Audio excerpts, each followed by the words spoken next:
საქართველოს მართლმადიდებელი ეკლესიის ავტოკეფალიის აღდგენიდან 108 წელი შესრულდა. ისტორიულ თარიღთან დაკავშირებით სიონის საკათედრო ტაძარში სამადლობელი წირვა პატრიარქის ტახტის მოსაყდრე მაღავლინა და იმ სასულიერო პირთა პანაშვიდი გადაიხადა, რომლებიც ქართული ეკლესიის ავტოკეფალიის მოპოვებისთვის რეპრესიების ფონზე იბრძოდნენ. ბოლოს კი ქადაგებისას ეკლესიისა და სახელმწიფოს დამოუკიდებლობის მნიშვნელობაზე ისაუბრა. ამ პერიოდს ასე ახასიათებს წმინდა კათოლიკოს პატრიარქი კალისტრატე ცინცაძე. დიდი რუსეთის ეკლესიის თავი ვერ მიუდგა პატარა საქართველოს ეკლესიის სხეულს.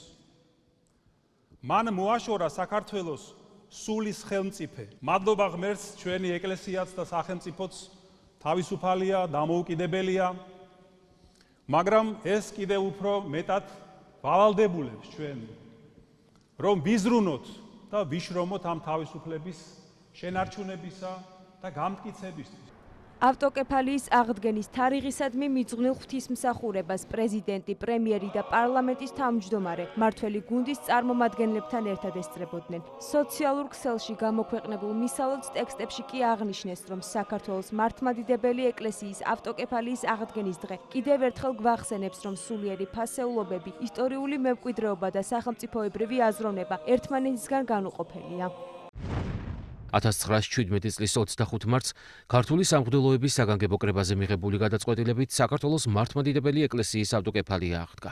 ეს გახლდათ ეროვნული თვითმყოფადობისა და ქართული სახელმწიფოს სუვერენიტეტის შენარჩუნებისთვის ბრძოლის უმნიშვნელოვანესი ეტაპი.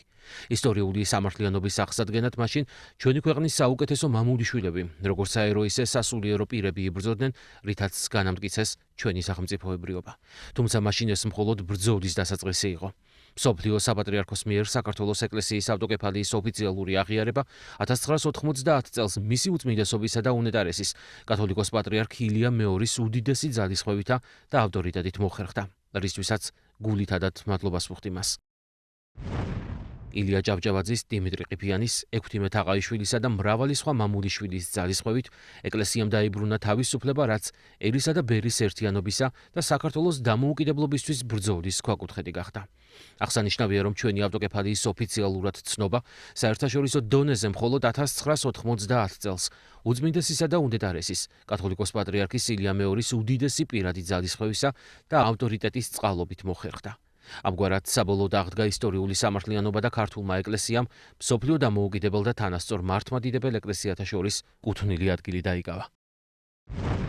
მიმდინარე წელს ჩვენ დედა ეკლესიასთან ერთად ვემზადებით დიდი საეკლესიო და საერო საიუბილეო თარიღისთვის.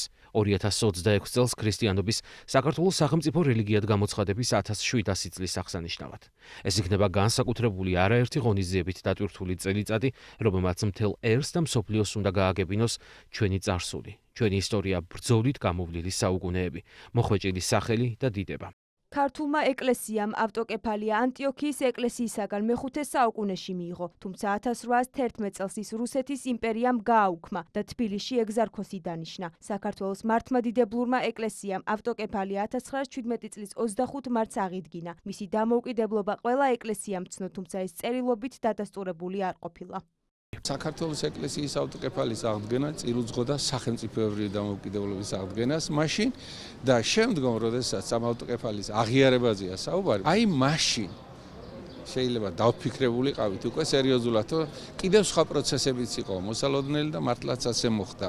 91 წლის 9 აპრილს სახელმწიფოებრივი დამოუკიდებლობის აღდგენას წილუძღოდა ეს ეკლესიის ავტოკეფალიის აღიარება. 1990 წელს მსოფლიო პატრიარქმა დიმიტრიოსმა საქართველოს კათოლიკოს პატრიარქ ილია მეორეს ისტორიული დოკუმენტი გადასცა და საქართველოს ეკლესიის ავტოკეფალია ოფიციალურად ცნო.